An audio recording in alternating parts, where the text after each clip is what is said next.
So my main thought coming out of this week's episode of Mob Psycho 100 is Mob getting a harem at this point. Honestly, it feels like the more and more females are truly seeing who Mob is, the more they're falling in love with him, and I have to say I'm kind of proud of the guy. Who would have thought Mob would be such the ladies' man when you first start watching this series, but holy hell, the dude's doing pretty well for himself. Not to mention, Reagan doesn't accept the reward at the end of the episode. I've never seen such a pure and scummy con artist wrapped up into one man, but you gotta love Reagan. Hell, you gotta love Dimple, because he did follow through. Even though he said it'd be better if he manipulated Mob from the shadows, still, everyone cares for each other in this group. Even if they do certain things for themselves, I do like how much this feels like a family right now between Dimple, Mob, and Reagan. It was very nice. But in terms of the main content of this episode, yes, this was easily the best episode, and the best arc of Mob Psycho 100 to date. It was incredible. The idea of Mob living in this kind of alternate reality where he never had powers and how things could have went so wrong for him if he didn't meet up with certain people who looked after him, like the bodybuilding club or his brother or things like that. Because Mob's mentality is very weak in terms of how society is. He's very easy to manipulate and use and abuse because he doesn't fight back and he doesn't want to hurt others even when he had the power. Remove that power, he's even weaker, especially when he doesn't have people backing him. But the type of mentality Mob has is what people should have, just sadly the world is full of disgusting and bad people that you can't really have that type of mentality, at least if you want to survive, especially in an environment like he was forced to live in. And I think the way they went about directing this episode, very unrefined and very more abstract, having the character models warp and just feel unnatural, feel like this is a fake reality to us, but obviously to Mob, because he was there for months and months, it's just his everyday reality. And I like the idea of things feeling so unnatural and so warped and just kind of perspective played around with so much line work, and the color usage was incredible. So many vibrant colors, but so many gloomy and very dark scenes as well. But they kept playing around. It almost felt like there was 1,000 animators, 1,000 artists, just all putting in their talents to this episode to make it feel like the weirdest and most beautiful episode of Mob Psycho 100 to date, and they really hit it out of the park, honestly. Like, just seeing how they went about torturing Mob, I've never been so mad at Mob Psycho 100, and I say that as a compliment because what was happening to Mob, it honestly pissed me off. I was like, this is horrible. But I have to give props to the manga author, and I have to give props to Studio Bones, because this is what you're supposed to feel. You're supposed to feel worse and worse alongside Mob, because this spirit is trying his best to get him to embrace the darkness. And I think that's a very interesting motive, especially for an evil spirit trying to take out Mob, because Mob is such a pure soul, and we've never really seen him give in fully to the darkness. And I thought this would be the episode finally, and just to have that comic relief of Dimple coming out and being like, hey, it's time to snap out of it, you can't help but laugh. Like, I'm actually surprised they were able to sprinkle in that Mob Psycho 100 comedy in such a very disturbing episode, because literally seconds before Dimple arrived in this world, I was mad. I was like, you know what, Mob? It's okay. If just for this time, if you want to go evil, that's okay. Do it, because screw this world. It's horrible. And I love that comic relief. It kind of snaps you back into it alongside Dimple and Mob and the rest, and that Reagan phone call. It was great. I absolutely loved it. And seeing Mob go to 100% in this episode, but as a positive 100%, that was exciting. Like, I like the idea that, you know, you might want to start out Mob Psycho saying Mob shouldn't feel this way. Like, there are certain people who do deserve to be hurt for what they've done, or, you know, there's just certain people that you shouldn't save, but Mob is this character and this kind of trope that starts off that you want to disagree with him and say you have to change. But over the first season and now over the second season, you're seeing that, you know what, maybe Mob was right all along. Maybe everyone else is in the wrong. Mob has this ability to see into two worlds, spirits and humans. He's always seen them, and his mentality might be the right one. He has all this power, this indestructible power, but he understands that people can be saved, even the worst of the worst, if he tries. And it's something I usually don't agree with, but with Mob Psycho, I want to be like, you know what, Mob, after everything that you just been through, I kind of want to side with you. I kind of want to say, you know what, you are right. People can be saved. And I like the idea of how, even after everything that went on in that alternate reality, he still forgives people. You know, he still is like, it's okay. Most people couldn't do that, especially after being bullied and tormented as much as he did. It was nice to see Mob come out of that situation not a horrible changed man. Hell, even getting a questionable percentage at the end after seeing what's truly inside his body. It honestly feels like Mob is this type of character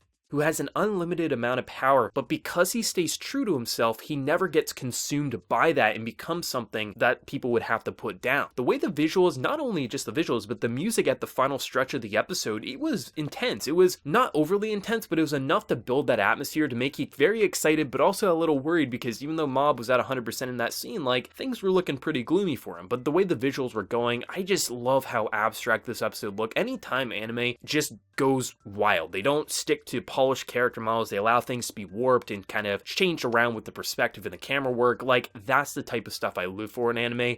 And this episode is everything I want. Like, that's why I like a lot of Shaft productions, because they go so wild with their animation and directing. That's what Mob Psycho does, and that's why I love it so much. Of course, I also love the characters. I've expressed my love for Mob and Reagan and Dimple's kind of development in this season, but just see how much care and polish goes into an episode of Mob Psycho 100. You can tell Bones, like, for them, this is a passion project. This isn't just a moneymaker, of course it is, but you can tell this is a passion project and why they just didn't pump out season 2. They took their time with it. They waited until they had all the resources needed to polish this up so they didn't have to release an unrefined episode. Bones is one of the top studios in anime right now. I really think they give it their all and they really hit it out of the park. I just love how this looked. The colors were, honestly, not only was this my favorite episode at a written level, but it was also my favorite from a visual level, because I love the widescreen. I love just how much the visuals make you want to hate this world alongside Mob, who is trying his best to stick around. Hell, I thought they were going to kill that damn cat for a minute. Like, they really wanted to make you upset, and I think that was the perfect, make you upset alongside Mob, so when you think it's ready to explode to 100% negative emotions, you're okay with it, which isn't what we should expect or hope for, but because of what we were seeing, because the visuals went in. The torment went in, dumping milk on Mob, beating up Mob. They're doing so many things, and it's the way they're cutting around, watching these scumbags laugh and have fun, because they're playing to the social situation, being a bully to kind of prove your status as we're looking at such a gloomy and depressed Mob. The way they cut around these characters to get you inside their head, not even just with their laughter or their torment that they were speaking, it was how they were focusing on reactions. The laughing, the just pleasure from hurting someone else, to then just the crushing sorrow of Mob. That was hard to watch, and to cut out with a comic relief scene to break him out of that, I think was the right direction. Not only was it funny, it just takes you back, because you're expecting 100% negative emotions, and then just, oh right, we aren't supposed to feel this way, we're supposed to be like Mob. That is such a well executed scene. It's easily the best executed scene in this episode, I think, is Dimple coming out and doing comic relief to snap Mob and the viewer out of this negative scene. That was remarkably well done, but every single frame of this episode looked good. Hell, even when we were pulling back to just Reagan and Dimple talking about how they can't abandon them and how both are saying, oh, we still need to use Mob, but there is a trust and love there on top of that, which is why the relationship is so complex and both lovable and hateable at the same time. But I have to say, seriously, Reagan not accepting the money, that's something else. Who would have thought, right? But Reagan, he doesn't like to screw his clients over as much as he might scam them into accepting his services and then using Mob to actually do the heavy lifting. This episode of Mob Psycho 100 was incredible. I can understand the hype for this, but I've also heard that there's quite a few arcs over Mob Psycho 100 that can be people's favorite, which actually excites me that this isn't just the top and there is no other great arcs coming up. There's still going to be good arcs coming up over this season or season 3, which makes me excited that Mob Psycho 100 isn't a one-trick pony where it just has one big arc and then the rest is fine. It's that there's actually a handful of big arcs that can be argued as Mob Psycho 100's best, and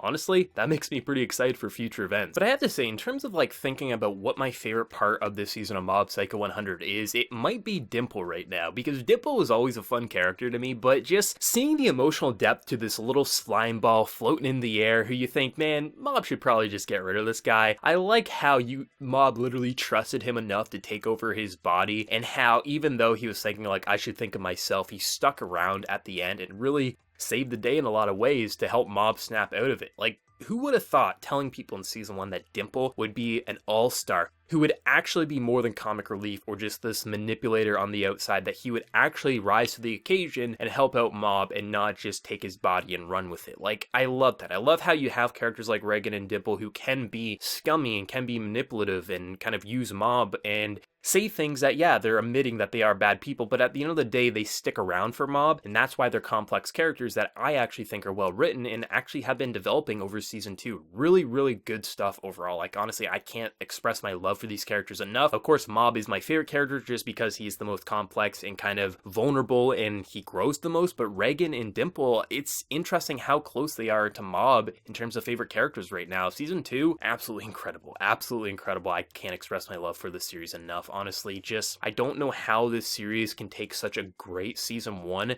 and then elevate it to another level in season 2, and I just expect season 3 will do the same, if not match season 2's quality. Honestly, the amount of passion in terms of anime in this current season, the winter 2019 season, is incredible because it seems like studios, they aren't just making a product to be consumed by viewers. It honestly feels like there's a lot of passion in these anime, and I'm just having a blast watching. But as always, let me pass the question off to you. What did you think of this week's episode of Mob Psycho 100? In terms of the visuals, manga readers, how did you feel like going into this episode? Did you think Studio Bones were going to hit it out of the park for whatever the manga did? Did it go above expectations, below expectations? And for anime originals like myself, did you get that same emotional rage and then kind of snap out of it like Mob during this episode? Because, man, I was upset with it. I'm curious to see how many anime originals felt exactly like Mob was during this episode. But let me know whatever you're feeling down in that comment section below, and remember to leave a like if you did enjoy this video, and also hit that subscribe button if you're new to the channel. But until next time, everyone, please take care and have a good one.